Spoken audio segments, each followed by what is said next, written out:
everybody, and welcome to the Fortress Comic News, episode 136. I am one of your hosts, Chris, alongside just Mike today. Just me. Hey, no interview today, but hopefully everybody was busy at New York City Comic-Con. Yeah. This weekend, doing all the Comic-Con stuff. I was not, but not this year. I was busy, keeping up with New York Comic Con. Yeah, some good stuff coming out of that, huh? Also, I don't know if they did this. They probably did this on purpose, but a lot of the comic books this week, at least for DC, had some big finales or big reveals, I think. I don't think it's a coincidence. I'm trying to remember what DC books I read this week. Justice League, Legionnaires. Yeah. The finale to Legionnaires. Yeah, I didn't get to read Justice League because I still haven't gotten 32. Yeah. So now that I'm behind, I'm going to be... A lot of comic book science going on, for sure. Yeah, Joker came out this weekend. Did you go see it, or no? I didn't. I was planning on it, had a whole thing to do with it, and then fell through at the last second. So, I don't know. We'll see. Maybe next weekend. Maybe sometime during the week. Maybe not at all. I don't know. I do want to go see it, but the time... Taking out 2 hours of my day for something I'm not super excited for is hard. I liked it, and we're going to talk about how I made a lot of money. But I don't know. So some of the friends I went with didn't care for it, and I think it's mixed, right? Well, everybody's saying they really liked it online. The critics didn't seem to like it, but it almost is I don't know. I almost felt like. It was really uncomfortable as a comic book movie. It was probably just because this guy has mental health issues. Yeah, I don't know. I mean, I give a 7 or 8 out of 10 just for a spoiler-free review, but it might be best enjoyed at home. That being said, it made a buttload of money at the theater, and at the end, when the Joker's filing his costume and stuff, of course there had to be kids in my theater with their hoods up, raising their fists in the air and stuff, trying to scare people. And I know some theaters had people scaring other people, so maybe just wait to go see it too, because you're gonna have people be assholes in the theater, which is not cool, especially with how scared everybody or fearful people were coming up. Yeah, there's, a bad history with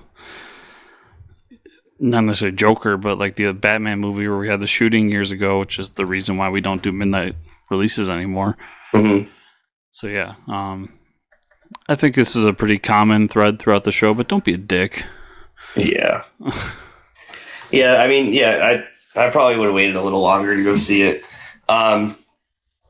And that's all I'll say. I'll wait for you to see it before we talk about it. I don't think it was bad. Obviously, it wasn't bad. It's making a ton of money. So, but that being said, Joaquin Phoenix plays a really good Joker. That is one thing for sure. Yeah, really good Joker. Better than Jared Leto by a mile. Well, I mean, when the bar is so low, when the bar is at Miami Dolphins. You only have up to go. You could be the Bills and still look good, Pretty much. Yeah. We're going to jump into TV news, I guess. Also, TV news. Was it next week? All the shows are starting up? Yeah. I think that's next week. All the CW shows. Yeah, and I think Walking Dead is this week. I know, tons of stuff. I think tonight is... Mr. Robot starts back up, and Peaky Blinders just dropped on Friday on Netflix, and tons of other stuff. I did watch another movie this weekend, though, that I know I enjoyed, that I didn't feel weird about watching, but was Happy Death Day. Did you see the trailer for that one was it a couple years ago? I did. It's an interesting premise. And they made a second one, but I haven't watched the second one. I watched the first one. It was a lot of fun. I mean, it's Groundhog Day for a slasher film, but they kind of embrace that it's almost like a meme of slasher films with Groundhog Day, and they even like talk about how what's happening to him was just like Groundhog Day, like the end of the movie. It was a lot of fun though, especially for like something to watch in October. I think it was really good. Nice. Anyways, let's jump into some of the TV news that got dropped at Comic-Con. Gabriel Mann is cast as Thomas Elliot in Batwoman, which is pretty cool. Now we're getting, Batwoman. I'm assuming the main villain is going to be Hush now, right? You got to assume that at least, if not this season, maybe it's like the end of the season reveal for next season. Mm-hmm. But yeah, you got to assume at some point that that's going to pop up. I think that's pretty cool. I like that idea. Yeah, you don't just cast someone as a character as obvious as that and not do Hush. Like, yeah, right, yeah. So that'll be pretty cool to see where that goes. The Harley Quinn animated series gets a release date November 29th, which is fairly close. It's like, less than a couple months away. Yeah. I know you're not excited, and I'm not super excited either, but the cast just has me intrigued. Like, I kind of want to check it out just for that. Yeah, we talked about that. The voice cast is pretty good, right? Yeah, it's ridiculous. I mean, the one that always pops in my head is Alan Tudyk is in it. So, like, just that is enough to pique my interest. But I believe, if I remember correctly, it's just a murderer's row of great voice talent. So, all right, now to the Walking Dead Power Hour, because can't get enough of that Walking Dead show. The main show, has been renewed for an 11th season. So shocking! Wow, just shocking! Can't believe that one. Which is this is pretty crazy that Lauren Cohen has announced her return for season 10. Yeah, that's pretty cool. Yeah, she was gone for most of season 9, and everyone was wondering about it. There was obviously like non-story reasons for that happening, contract disputes and whatnot, but it's good to see her back. I like her as Maggie. I like the way Maggie's developed over the entirety of the show. Like, she's one of the few characters, maybe the only character, I'm probably wrong on that, but that's left from like the beginning of the show. So it's really cool. Well, she showed up in season 2, right? So, but still. Yeah. So yeah, I'm interested to see her come back. Yeah, and then so we got a casting for Princess, which was a fairly recent comic book character. Paola Lazaro has been cast for season 10, so we know that she's showing up in season 10. They're going to have that character.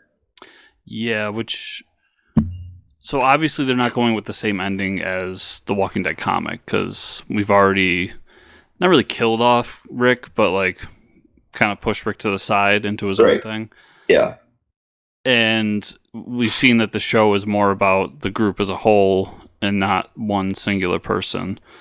So I'm interested to see what they do with her that's different from the book, because she was kind of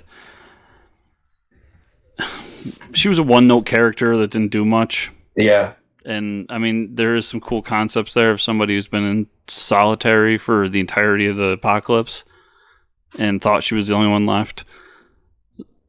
So I'm interested to see her and how they're going to expand on her, because obviously they're bringing her in during the Whisper Wars, and she didn't show up till much after that in the book. Right. So. Mm-hmm. And then, the third Walking Dead series gets its first trailer, which I just watched, and I won't be watching the show. Surprise. And if I had to describe it, it has the tone of like the early Transformers movies. And it's almost like Stand By Me, but with zombies. These kids they belong to a community of almost 10,000 people. They want to jump ship and go to the city. They want to go to the big city. But there's a problem with that, is there's zombies in between the city. Feels kind of selfish to me, but whatever. Yeah, so it looks like we're in some sort of giant community that's protected by a wall. These kids have no idea what's really out there. When they initially announced it, I said the premise is great, but I don't like that they're going 10 years in the future. I wanted them to go like 20, 30 years in the future. I wanted people who had grown up and are adults living in that world and what it's like. So when I saw that, I was like, okay, so it's centered around 4 or 5 kids and them kind of like doing it reminded me of like a teenage rebellion movie. Like, Mommy told me not to go outside, so I'm going to go outside and have an adventure. So I'm going to, let's just go do it anyways. So I'll probably pass unless I hear from people I trust that it's really good. I might have to hold off on that. We did get a Birds of Prey trailer, which we kind of knew this was going to happen. It's the Harley Quinn movie, right? Which it doesn't look terrible. I think Harley Quinn has definitely gotten her accent better this time around. I wish I could see some more costumes. Obviously, we see like Black Canary, Huntress, Renee Montoya. And then we see Black Mask, and a lot of the comments are like, I don't know about Black Mask, but isn't he supposed to be wearing a black mask? It's kind of tough, though. It's like the Robert Downey Jr. thing. It's like, okay, well, you casted this very expensive actor, Ewan McGregor. You don't want to keep him in a mask the whole time. So. Yeah. So my thoughts of this are basically, it reminds me of, it looks like a copy an A, get an A scenario where they just wanted to make Deadpool 2. And they're like, we have a character that's kind of like Deadpool. And so Birds of Prey. Yep. That's really what it reminds me of. Everything from the comedic element to it to the villain on display. The only thing that's really missing is that kind of connection that Deadpool and Cable have as characters. But that's really what it felt like they were going for. My biggest disappointment is that, like you, I want to see more costumes, because what we saw of Huntress, which is the character that interests me the most out of this cast, I wasn't impressed. So we'll see. Yeah, that's the most the most costume we see out of the trailer is Huntress, and she's wearing a motorcycle helmet. That's maybe they're planning on doing a few of these movies, so that'll be like the credit scene is they're all in costume, but it's like, why wait? Just put them in costumes. Yeah, and so that's the character I like the most in the comics. Like, I like that Huntress Power Girl combination, but with Huntress, it's one of those characters that, like, when they introduced Hawkeye in Marvel, I know you're not going to do the actual comic book costume because it's goofy. And you can't have somebody with those giant, like, triangle mask and weird skirt and everything. But I wanted to see how they were going to make it work. And like you said, all I saw was a giant trench coat and a motorcycle mask on. And it's like they understand the comic, that people want the comic stuff. They gave Harley Quinn a hyena, so like that was the other thing I was really impressed by. They did give Harley Quinn a hyena, and it's like that's something straight out of Batman the Animated Series. Like that's where that started. Right. So when I saw that, I was like, wow, that's bold. It's a bold move, Cotton. See how it plays out. So I don't think it's going to be terrible, but wouldn't be my first choice for DC movies. I'm sure it's not going to be up our alley, but right, it's up someone's alley though. Joker opening weekend had a record opening weekend for October, $93.5 million, almost as much as Justice League. Isn't that crazy? You have a movie with Batman and 6 other heroes, 2 other villains, 3 other villains. I don't know how many villains from them. Every villain. And the Joker movie makes almost $100 million. I think it says. Okay, well, first of all, it beat Venom by like $3.5 million. Right. So, just to put in context, it is a lot of money. Congratulations to Joker. I haven't seen it, so I'm not judging it based on content. I'm just saying, It's not like it was a really a high bar for them to jump. Yeah, it's great. It's making all this money. I kind of wish Todd Phillips, was his name, the director. He just need to like shut his mouth when doing interviews and like not make it so, I don't know, political about his movie. It's like, dude, you made a Joker movie. Shut up, take your money. Yeah, and I think a part of it too might have been like, so Martin Scorsese was like, was he the one involved as producer of this? I'm not sure, but it seemed like he was trying his hardest to make a Scorsese film, almost.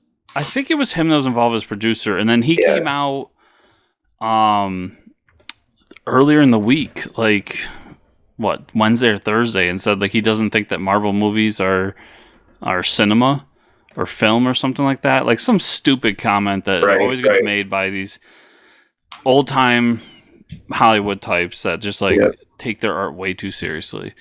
And it just, I remember thinking like, it reeks of you being like, those aren't cinema, but mine coming up, that Joker movie, that's going to be cinema. Like, but at the end of the day, it's a Joker movie. Yeah. My other quick comment there was that I think it also shows that they got so close to Justice League that people were looking forward to this movie because it looked like a well-made, well-told story. Mm-hmm. And it wasn't something where they were trying to get Avengers money. Right. Where, like, you know, like, we got into whatever your feelings are on Man of Steel and Batman v Superman. After Batman v Superman, I think a lot of people were just like, okay. Yeah. And weren't super excited for Justice League. I'm just excited that more, because he had said in an interview, like, he went to DC and was like, you should be doing these Elseworld stories. And his description is basically what they're doing in the comics right now. He said that they were going to call it DC Black Label. So, and it's interesting because the whole start of this movie, DC doesn't drop their symbol at all. It just says WB Presents. Wow. There's no DC, there's no flicker of comic books or anything like that. Yeah, so I'll let that just sink in when you're watching the movie, but I don't know if they wanted to distance themselves from the continuity and that's how they're doing it, but like, we'll see. I mean, I'm just excited to see what else comes out after this. Hopefully it's a lot less controversial and, doesn't get political and stuff. Well, as someone who's seen it, like, do you think a lot of the controversy behind it was in any way like necessary or justified, or do you think it was just like what you expect going into a Joker movie? It's tough because like if there wasn't a Joker label on this movie, it would just be. I think it would just be it's like almost. It almost falls short of like a snuff film. That's what it feels like watching to me almost. Like you're seeing this guy who has a really bad mental illness. The world is picking on him, so he goes crazy and he, shoots up the world without giving away plot details. Like that's like the story in a sense. Like this guy's, and like it, he stops taking his meds and the way they talk about his laugh is like a condition that he has, and it's like. So every time he laughs, you feel like, I don't know, you just feel like it's like you're not supposed to be watching or something. Like you feel bad for him, but you don't want to feel too bad for him because then he goes on like a killing spree, So it's like, I don't know. It's just, you just feel weird about it. I don't know how to describe it. That was my concern. Like as somebody who hasn't seen it once again, right. I was worried that they were trying to Magneto the Joker. And what I mean by that is Magneto is a villain who we all kind of like because even though he's doing bad, his reasoning is there. Like he's Malcolm X to Xavier's Martin Luther King Jr. But Joker is just he's chaos. Like he's just pure evil. I don't want a reason for Joker to be evil. He's just evil. Yeah, and I think like I don't know, the way, there's some really dark comedic moments, but like the way the mental illness is handled, I'm not sure is the best.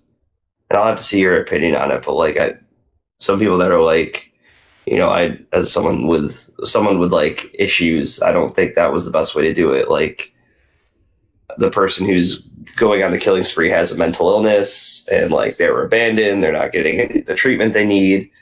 I don't know. It just, I think it was too touchy of a subject almost to. It's like I'm only concerned because like getting in the way of my Joker movie, you know what I mean? Like, because at the end of the day, you just want it to be a Joker movie, and I don't know, like, and especially when Todd Phillips come out and be like, I can't make a comedic movie anymore because politically correct people or this PC culture sucks, which is like, okay, that's not the best. You're already like splitting your fan base when you say stuff like that. But I guess you just got to see it. I don't know. Okay. Well, I'm gonna make a concerted effort to see it this week so that we can dive deep into it next week's show. Mm-hmm. I'm just very curious as an outsider looking in at a lot of what's going on with this movie. Yeah, and the fact that like they're issuing the stuff like, okay, was the FBI issued like a statement or someone that was like, be careful going to the movies, and then that creates these little assholes that were like in my movie that have to like raise their fists in the air. That it's just like, and they have to like ruin it for other people. Then there was some drunk guy in another theater that I read about that was like spitting on people and like cheering every time the Joker killed someone. It's like why can't we have nice things? Because stupid people say things, and then it makes people do stupid things. But I guess we'll just jump into the comic book news because there is so much of that. Yeah, let's do the happy news. Happy news. Chris is going broke after this year. Oh, yeah. We'll talk about the little indie stuff, but go to patreon.com/ForceComicNews to buy comics. So Chris can afford his comic pull list. Archie announces a big crossover for February 2020. I don't think anybody saw this coming. They're going to meet the B-52s. So, all right, pretty exciting stuff. Alex Segura, Matt Rosenberg, and art by Dan Parent. Not really a huge fan of the B-52s, but I'm also not a huge fan of Archie. But I'm sure that's cool if you like those things, right? Correct. So, real quick, I would like to speak my feelings in spoken word poetry. Oh. We were at a party. His earlobe fell in the deep. Someone reached in and grabbed it. It was a rock lobster. We were at the beach. Everybody had matching towels. Somebody went under the dock. And there they saw a rock. It wasn't a rock. It was a rock lobster. Are you a B-52 fan, Chris? No, but that song is fantastic. What? I know the Rock Lobster song, but like, does anyone know the story behind the Rock Lobster song? No, and I never want to. Yeah, he just wanted to think of the Rock. Bliss and joy that this world needs so greatly. And if this comic does not talk about the Rock Lobster, then it has failed in its duty. That being said, I will not buy this book. Yeah, okay. That's good. Like, do you have high hope? All right, someone else can tell us if there's a Rock Lobster.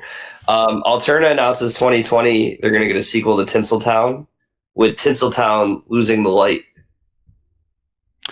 Yeah, so we kind of picked and chose things from everybody to talk about. Right. And I want to talk about this from Alterna because they announced like 2 books, I think.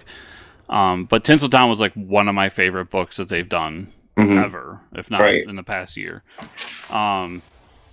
And getting a sequel to it, I'm really excited. It's the same creative team.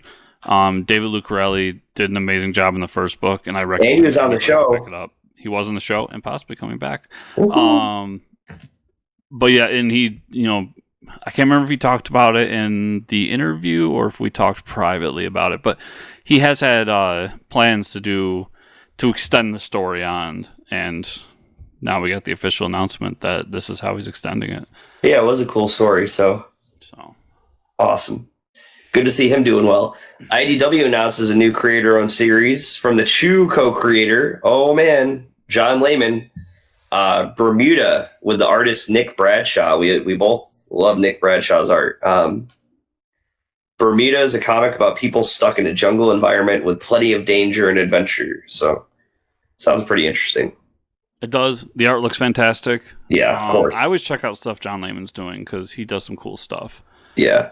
It doesn't always hit with me, but I just think he does good work. And this sounds cool. And I like that IDW is more and more getting big creators to do creator-owned projects. I know Chris threw this one in for me. Oh, yeah. Amy Reeder is going to launch new Amethyst series in February from DC Comics label Wonder Comics. Oh, so excited. I will pick this one up for sure. Yeah, I did this A for you and B because there was no DC news, so I had I know. What the hell? I know. I looked it up too. There's nothing. Yeah, so yeah, how many times we gotta try this character? How many times? But they even tried it with like Frankenstein and the Agents of Shade and stuff. Like, it just never works. If there's ever a line that it's gonna work with, it's Wonder Comics. Like, if it doesn't work in Wonder Comics and it doesn't sell, yeah, DC just shoot it out in a cannon and give up. Like, it's just this is the only place that I think it can really work. Like, they tried to gritty her up and do it like something in the New 52. Yep. And now they're going with like the teenage route. And I mean, I like that you're trying a different character, especially a different female character, but if it doesn't work this time, just give up. Yeah, and maybe if they don't take it too seriously, like Wonder Twins or something, it might do well. Which is why I think that the Wonder Comics line is perfect. It's funny because Chris and I even talked about it on Friday, like after seeing all the news, or Saturday, yeah, after seeing all the news on Friday, we're like, wow, can't wait to see all the DC news on Saturday. It's like all Saturday. I was just like looking like over and over again. Yeah. Like I even went like, so normally I have behind the curtain for all the listeners, I have my like places I go and I check for news pretty much daily. Go through, okay, and pick it apart and I put it aside. I went out of my way to find DC news. Like I went to their official website. I went to a bunch of other websites I normally don't look at. There's just nothing. Like they didn't announce anything. They talked about the 20th anniversary of Batman Beyond. They talked about the Wonder Comics line, which we're going to get more into here in a second. And that was it. There was like TV stuff after that. And I was like, I was watching the Joker and I'm like, oh, I got a couple hours. Maybe when I get out, I'll get some notifications or maybe Chris will text me or something. Nothing. Dead air.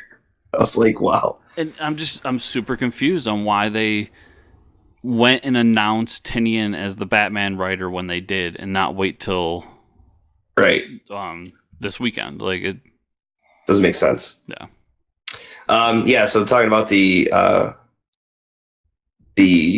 Wonder Twins, the book that I love so much. Wonder Twins and Dial H, another book that I love, have been greenlit for more issues. Also, Wonder Twins is getting a crossover with Young Justice in 2020, so that's pretty cool.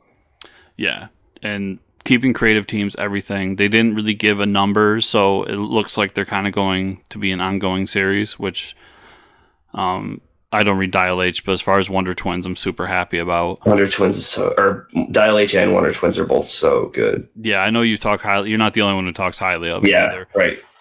But it's cool. It's a great success story for two concepts that like. I mean, I know you have an affinity for Dial H as a concept, but like these are two kind of goofy, weird concepts that constantly don't work, and we found creative teams that made them work and made great comics out of it.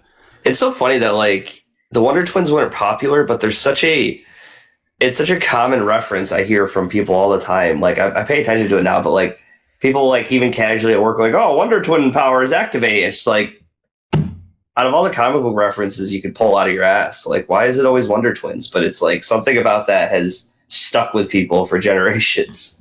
Well, it was a moment in time with the Super Friends. Like it just and everybody watched it. There was a generation that was DC Comics for them, that group, and whatever. But the fact that Mark Russell is gone and I forget who his artist is, but him as well. They've gone on and made this great comic. Like testament to them. Same with Sam Humphrey and his artist there. Like, it seems like he's made a great comic, and I'm glad that it proves my point. Any concept or any characters can be good with a good team and a good concept. yeah, so let's I guess we're gonna jump into the Marvel stuff. This is pretty interesting to me. Marvel announced they're going to be publishing Warhammer comics late 2020, and we know that Warhammer is a Wizards of the Coast property, right? Yeah. So that's interesting to me. It interests me because, so a few years back, what was it? That was like actually not even a few years back. It was like 5 or 6 years back. Disney bought Lucas. Mm-hmm. So Marvel started doing Star Wars comics again, which made sense. Right. And then they all of a sudden announced they're doing Conan comics again, which once again kind of made sense. There's a history there.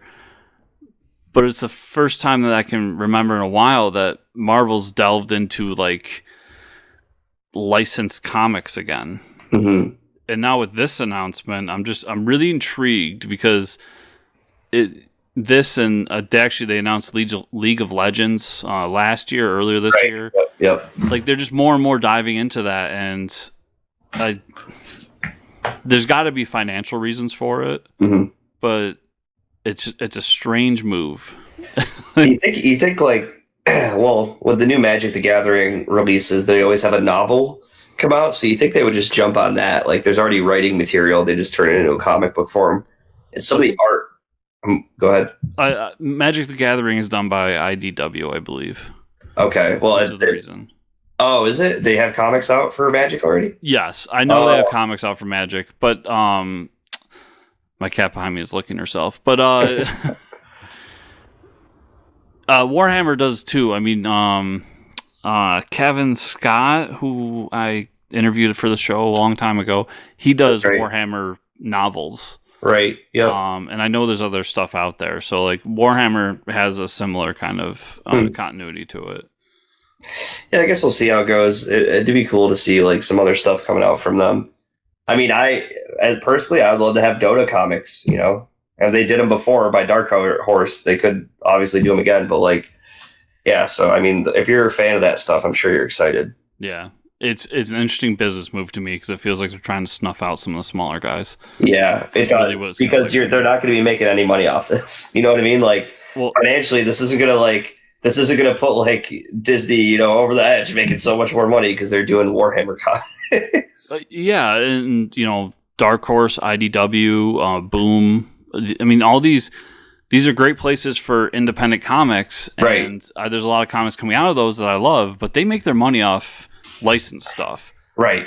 ROM, Mass Effect, all these great properties. So and that's a good point. I didn't even see it as that. It's like when Anheuser-Busch started buying up the local breweries. Just they didn't care about the profit share; they just wanted to own the entire aisle. You know what I mean? Yeah, exactly. We'll see where that goes. And I know Chris is really excited for this one. Star, a character created in the recent Captain Marvel series, is getting her own limited series by Kelly Thompson. Kelly Thompson, though, great writer. Star, probably not a huge popular character. I mean, she's only been around for like 4 months. That's almost as exciting as Amethyst series. Yeah, it feels like a... I mean, obviously this was planned. Right. She took over Captain Marvel. Supposedly has been doing a great job. Captain Marvel is not a character I normally pick up.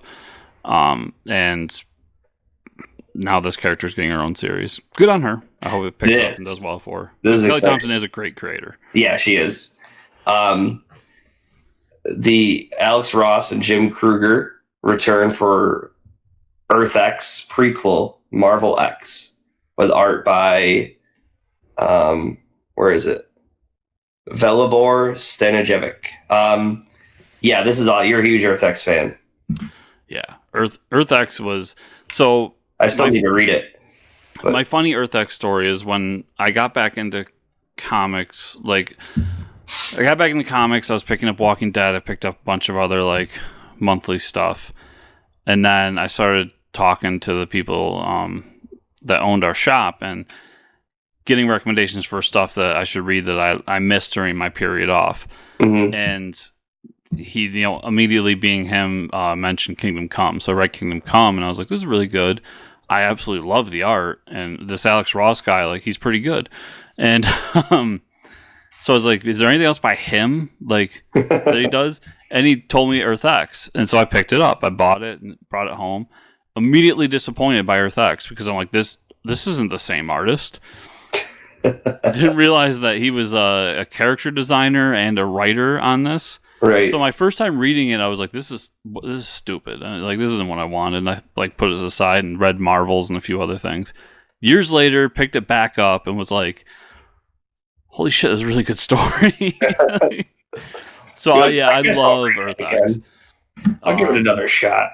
Yeah, Earth X. It's a funny misplaced because you pick it up because it says Alex Ross on it. Right.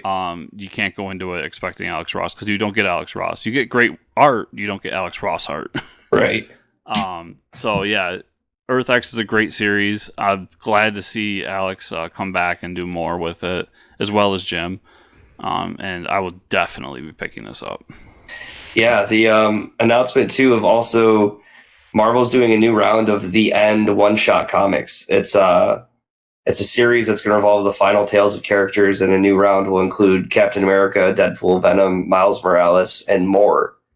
So this is probably going to catch you up and get you caught up to where the character is and where it's going to be going. That's probably a good idea. Yeah. I've always liked the idea of the final story. Right. Everybody likes to do the final story. So it's a cool concept. I'll pick and choose characters I like. Captain America, obviously. Miles, obviously. But it's always been a neat concept. And I like that they do it in one-shot stories instead of, kind of like what ifs and not extended series. Yeah, it's pretty cool. Iron Man 2020 returning in 2020 for a 6-issue series of Dan Slott, Christos Gage, with art by Pete Woods. So if you're an Iron Man fan, there you go. 6 more issues for you. That's probably the best way to treat Iron Man, I think. Right now. Yeah, like the most recent Iron Man's been off schedule and everything, and it's weird. But they obviously wanted. I mean, why wouldn't you want to do Iron Man 2020 in 2020? Like, right? Of course. Yeah. If you like your Iron Man with giant gears on his shoulders, there you go. Yeah. I have no affinity for 2020 Iron Man.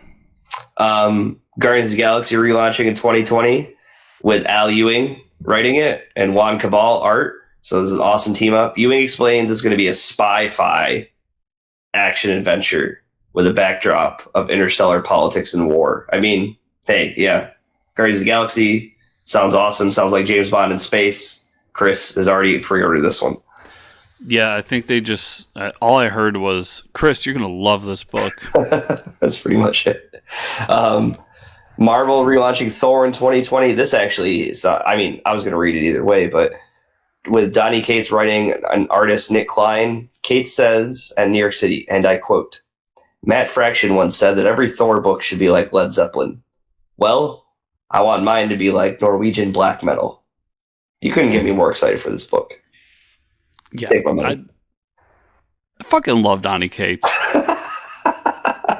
He's everything I want in a comic creator, rolled into a human being. He's like, you want it to be like Zeppelin? Well, I'm not going to do that. Okay. Fuck Zeppelin. Norwegian black metal. Let's do it. This guy's a Viking, damn it. I'm going to treat him as such.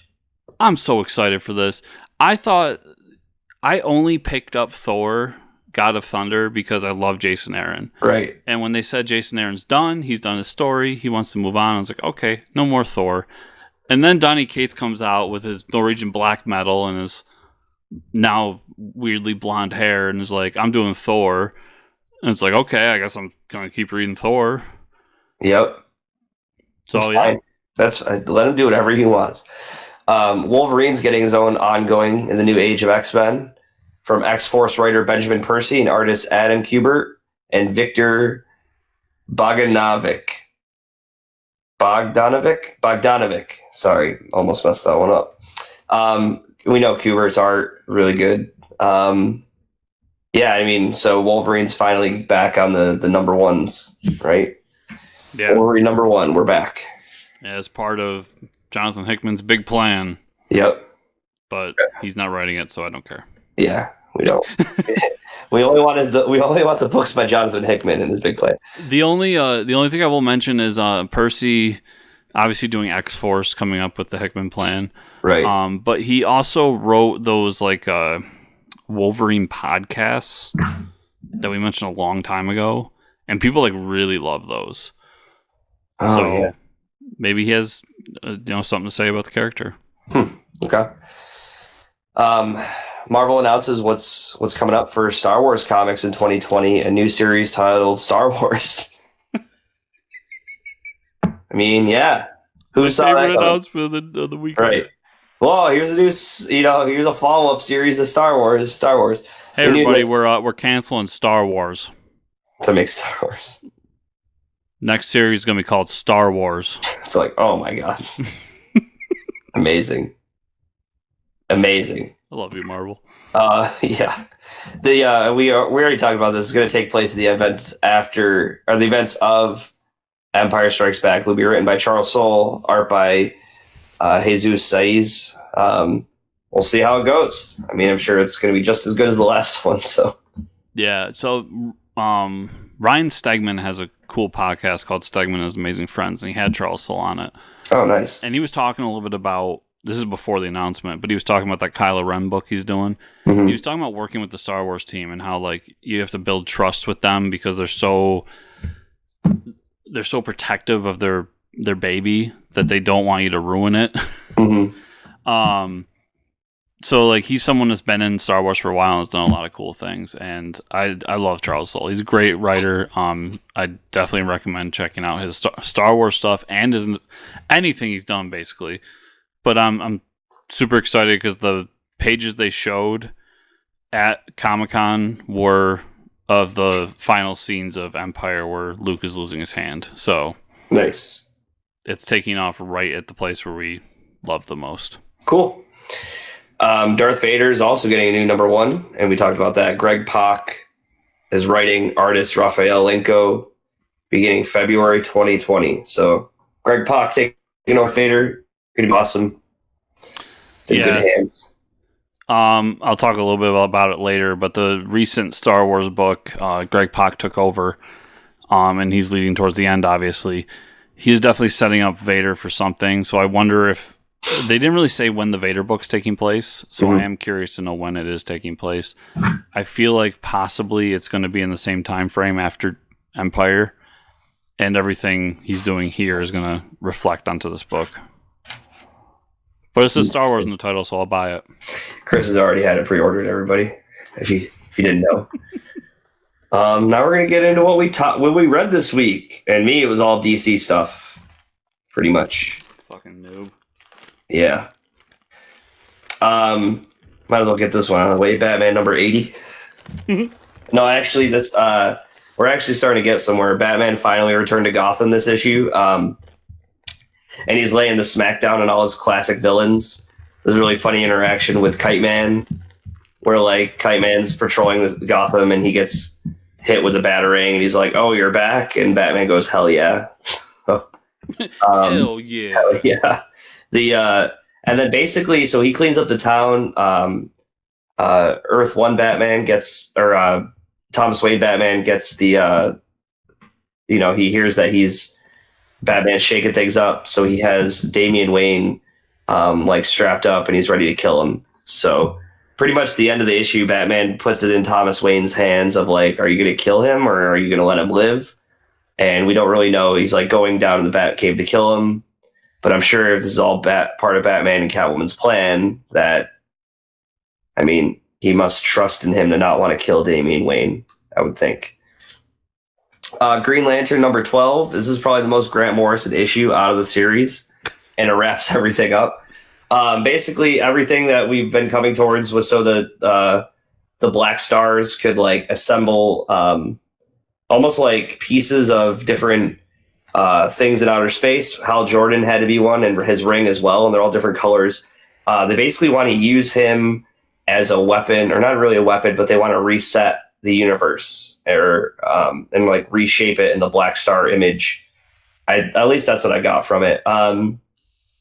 The whole issue revolves around the antiverse. So like Hal Jordan is fighting to save the antiverse. He meets like the antiverse version of Sinestro, basically Superman and other heroes, which is pretty cool. The problem is there's a fight going on within the antiverse that's going to destroy their world as well. So the Black Stars kind of get what they want out of Jordan. They're like, okay, well, the world's going to end, or you can reshape it the way we want by using this thing that we assembled. So I think he's going to use it because what they say is like the antimatter war is going to start in a Black Star's #1 book is coming out of this. Yep. And then they said that Green Lantern is going to return for a part 2, written by Grant Morrison. So it's pretty interesting to see where that goes. I liked the series as a whole from Grant Morrison. It's probably a lot better to read as 12 issues, right, like in a trade. Still really cool stuff. You get to see some really cool characters, and the art is amazing.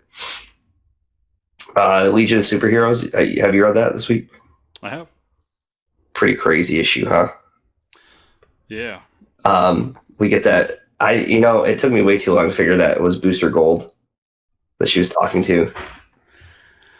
I didn't even realize. It did for me too, but as soon as we started talking, like we could go back in time. Yeah, back in time with Rip Hunter. I'm like, is that Booster? Yeah, I'm like, wait, hasn't he done that? Is he supposed to do that? Yeah. So we get Rose Thorn going through the future almost, but she has an interaction with the security guard at the Hall of Heroes, which happens to be Booster Gold.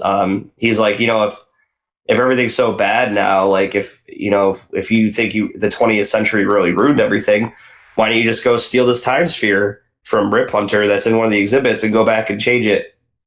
Which she doesn't really care for that idea. She thinks she needs to go through the future. Well, we saw the starting of Booster Gold there because he's like, well, why don't I just go do that and become a superhero? So that was pretty cool to see. We get almost pushed more and more into the future with each little story arc with Rose Thorn, and she's almost like moving towards a singularity or like becoming one with the universe. She keeps going further and further through time. That like each story gets more like minimal, I guess, like with the art and everything, and how she's like, okay, I'm approaching the end of everything, and then she ends up at the Legionnaires, which is 31st century. Yep. So she's been living a long time. She pretty much she wants to get, that's her endpoint. So she gets there, and we get this awesome splash page of all the Legionnaires. That was really cool. We finally get to see them. Yeah, all in all, these 2 issues they set a timeline for the future. Mm-hmm. So like now we know where Batman Beyond comes in, and where Booster Gold comes in, and where Commandy comes in, and so on and so forth. And I don't think that if you're interested in Legion, the issue #1 coming out, I believe, next month. Mm-hmm. I don't think this book is necessary though, because all you need to know is that Rose was going through time, meeting all the different characters, mm-hmm. showing us where they exist in the timeline, and then she meets up and says, "Hey, Legion, I need your help." Right, and she has some info for them, but I guess we'll find out. Yeah, so all in all, I didn't really enjoy the 2 issues, but yeah, you're right. I don't think they were necessary. Justice League 33.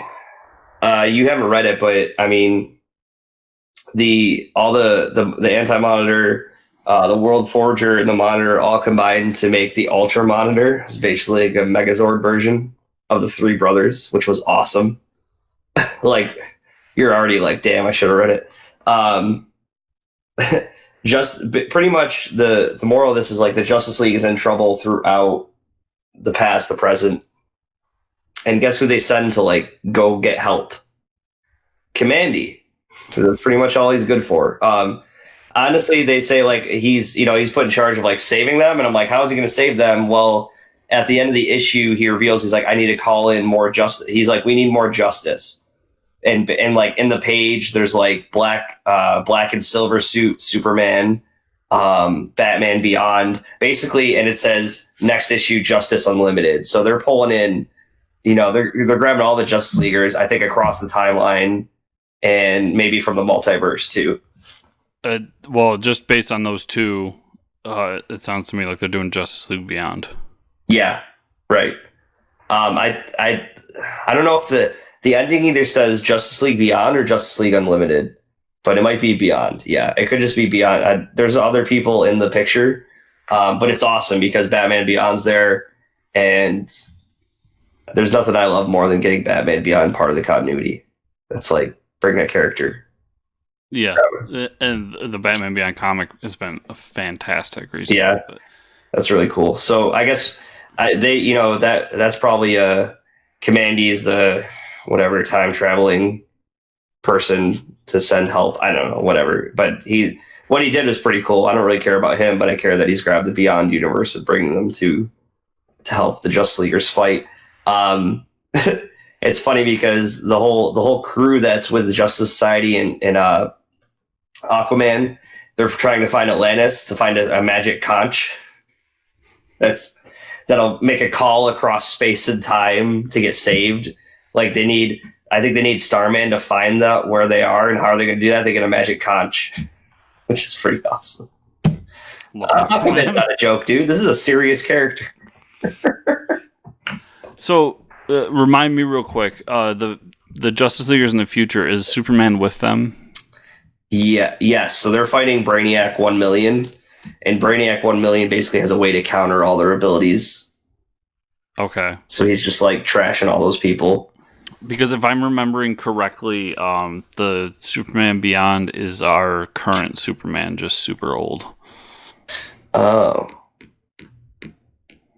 Yeah, that's interesting. I didn't think about that. So yeah, it's interesting that he's meeting his future self. And then we have Superman 1 million that he's with right now. Yeah, so it's pretty cool. Both the sets of people, like Brainiac 1 million is trashing the Justice League in the future. When they get to Atlantis, they find out that the Doom Legion of Doom has Poseidon under the control, so it's kind of hard to get into Atlantis with Poseidon cracking down on you. So, all in all, a really good issue. Next issue is going to be even more exciting. Dude, Justice League has been like my favorite book. It's Scott Snyder's doing crazy things, and that's it.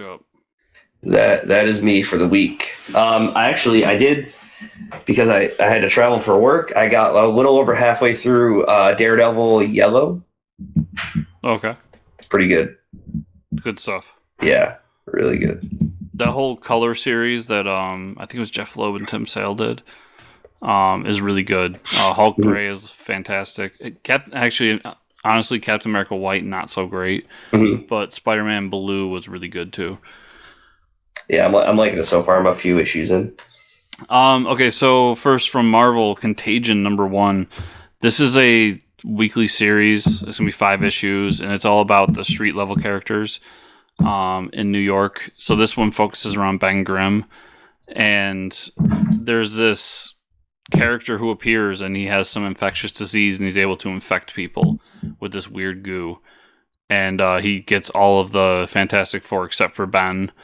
And he's able to get Mole Man. So there's a cool fight between Mole Man and Moloids with Ben Grimm. But what's interesting is it's first discovered in Kung Lao. Okay. And I'm not familiar a lot with Iron Fist stuff. So the character who finds it in Kung Lao ends up going to New York and meeting with Danny Rand. And the next issue looks like it's going to be a Danny Rand centered issue. It was okay. It's not great. But it being a weekly series, I'll probably just stick with it.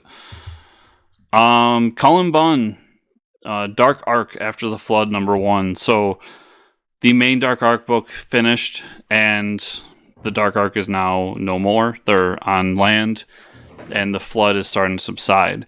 So now we're getting kind of the aftermath of everything that happened, and it's an interesting story. It's the main character from the first book's daughter, and where she came from, and who she is in all this mythology. And we end up finding out that the same demon that was helping our lead character from the first series is contacting her and wants her to find Noah's Ark and destroy it. Really good series. It's something kind of out of the ordinary, and just a neat idea of, Noah's Ark, but for dark creatures like vampires and whatnot. House of X #6. It's a very interesting book. So we kind of get like the relationship between Xavier and Magneto and how they kind of made amends. But then the big thing here is them talking about how they came up with this medicine to basically cure cancer as well as a bunch of other diseases. Wow. And Xavier talks to the entire world through his mind and says, like, listen, normally we would be like, here, have this cool thing and we will help you out. But since all you humans are dicks, we're going to not do that instead. Nice. And what we're going to do is anyone who welcomes Krakoa as its own sovereign nation and accepts us as our own sovereign nation, we will do business with you. And we will charge you a fair amount for this drug. But anyone who doesn't, we will not talk to you about it. We won't do anything for you. So it's kind of Xavier really cracking down and being like, listen, my dream is dead. There's no chance that we are going to live together in harmony. So now what I'm asking for is for you to accept that we have our own nation and we are our own people. It's an interesting setup for what X-Men is going to be, because next week is the last issue in all of this. So I enjoyed it, but it was an interesting way to go about it. Yeah, that's interesting. Vampire State Building. Oh. This is I don't know the writer, but this is Charlie Adlard's new book. So if you like Walking Dead art, all about this. It's really the art's fantastic. The premise is kind of cool. The idea is that when they were building the Empire State Building, in the middle of it, they cocooned this leader of the vampires. Nice. In the middle of it, and through trying to upgrade it and reconstructing parts of it, they end up letting him loose and letting all these vampires out. And it's the story of these people who are stuck in the Empire State Building while this is happening. That's cool. It was a cool book. It's definitely something that I'm hoping it's just like a mini series or like a maxi series, because it doesn't fit a ongoing whatsoever. But it was cool. Cool. Deceased number 5. This was, I think Tom Taylor's just at the point where he wants to fuck with everybody.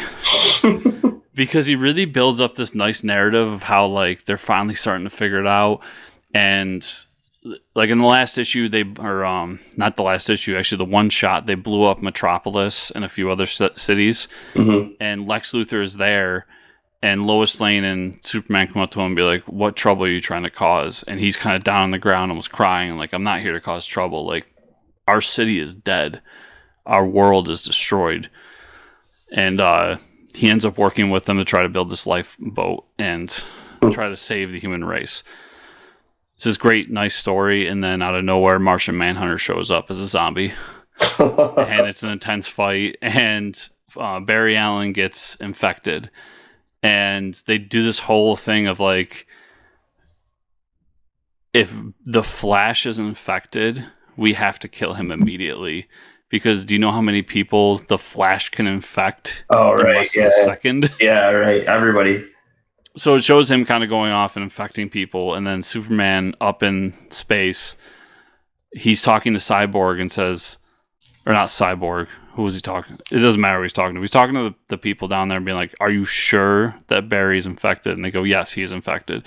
So he goes down and says, okay, flies down and tries to meet him at a point in the middle of the ocean and basically just sits there as a battering ram and waits for the Flash to run into him. And that was his way of killing the Flash. Damn. But the problem with that is with how fast the Flash is moving, parts of him got stuck inside of Superman, so now Superman is infected. Oh, wow. So then the last half of the book is all about how, like, we're all fucked. Like, Superman's a zombie. We're all fucked. That's gross. There is a really great moment, though, where he kind of uses the Speed Force with Wally and talks to his family and has this, like, touching moment before he just, like, tries to get as far away as possible before being infected. Wow. That's awesome. Book's actually really cool. A lot of fun. I do recommend it. Marvel Comics 1001. Big disappointment. Really? There's 2 pages of necessary reading. Oh, And the rest are one shots that some worked, some didn't. It's not as great as Marvel Comics 1000, but this is the only other issue they're doing. It was just more about the Eternity Mask and what that character is. And then it has a thing in the back saying, will appear soon in 2020. I don't recommend picking it up. No One Left to Fight, number 4. Nice. Just a really cool book. We get these 2 characters that have decided they want to leave our dimension and just leave all the bullshit behind.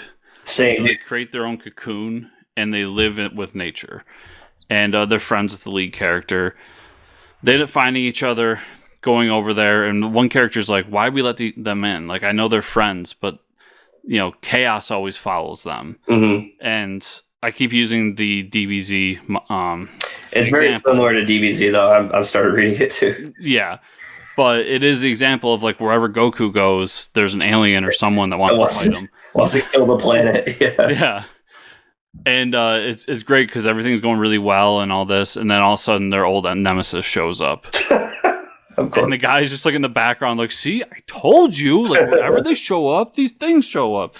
Yeah, if you're a DBZ fan, it's a really cool kind of a story of what if in that universe, but at the same time, it's not a DBZ story. So I really love this book. I recommend it. I kind of hope that they're doing more of it than just the 5 issues. But the art's really cool. The art is fantastic, yeah. And whoever's doing the coloring too, like the color palette they use for this. Yeah, the palette's really nice. Awesome. Yeah. Okay. I'm going to try to go quick with the rest of them. Star Wars 72, it's just kind of wrapping more stuff up with the story because we only got one more issue left. But Vader is stuck or Chewie and C-3PO on this planet full of rocks and rock people. And Vader comes, and the plan was to blow up the planet with Vader on it. But now that they realize the rock people are sentient, they don't want to do that. Oh. And it's funny because it ends with Vader kind of talking to C-3PO and saying, well, so basically they're droids because they have no emotion. And C-3PO goes, well, some droids have emotions. And Vader says, yeah, that's because somebody programmed them with emotions. These guys don't have programmers yet. And then it ends. So it's like Vader wants to take the Golem people and attack things with it. Vader and his Golem army, sure. Why not? Yeah. It's a cool issue, but obviously we're near the end. Savage Avengers number 6 was Conan and Punisher traveling from the Savage Land to another part of Antarctica. It was a cool issue, especially if you like the idea of Conan being like, I wonder what this machine gun does, and picking up and killing a bunch of things. Oh, that's awesome. So the Savage Avengers have all kind of split up, and now they're telling individual stories with them. So this was those 2 and where they were going. And it was a cool story. It was a lot of action, and then it's the main crux of it is Frank Castle trying to get his family back to their graves, because in the last story arc they took his family bodies away from him. Poor Frank. Star Wars Dr. Aphra number 37, really good issue. I don't want to go too much in depth with it because it involves 36 issues of talking. But I really like that book. We got Aphra and Vader back in the same page together. So the interaction there where Vader's kind of like super pissed that she even is alive because she was supposed to be dead is interesting. But at the same time, the Emperor is protecting her so he can't kill her. So it's a lot of Vader just being a dick, being like, get out of here, and force pushing her. Wow. Daredevil number 12. The crux here is Kingpin being mayor. He's trying to legalize weed. And he's trying to do it because he bought a bunch of land in upstate New York. And he wants to grow a bunch of weed. That's amazing. That is amazing. And then in the background, it's Matt Murdock realizing that he's trying to kind of get back, but not wanting to get back at the same time. And realizing that he's out of practice. And Elektra shows up and is like, you need me. You need me bad to help you out. Daredevil's really good. And then Berserker Unbound number 3. good issue. Nothing fantastic, but we're starting to build a relationship between the two characters. That is a lot of fun. So, Mike, with all that talking, where can people find you on the internet? Fortress Ricker on Twitter. Where can they find you and or the show, Chris? Why they can find me at Fortress Chris on Twitter or FCN_official for the show on Twitter, as well as FortressComicNews.com. Remember, everybody, like, subscribe, share on the YouTubes, 5 stars on the iTunes and other podcatchers, and Patreon.com/FortressComicNews, where you give us money and you get things in return. It's a cool thing. Chris can buy more comics. Yes. He's going to need it. And there might be something exclusive popping up on there. Uh-oh. In the near future. I like the sound of that. Mike and I are talking. Yeah, we're talking a little bit. A little bit. Here and there. We dabble. But come back next week where we have a fantastic guest for you and more of the Joker talk, hopefully. So, bye, everybody. Goodbye. Goodbye.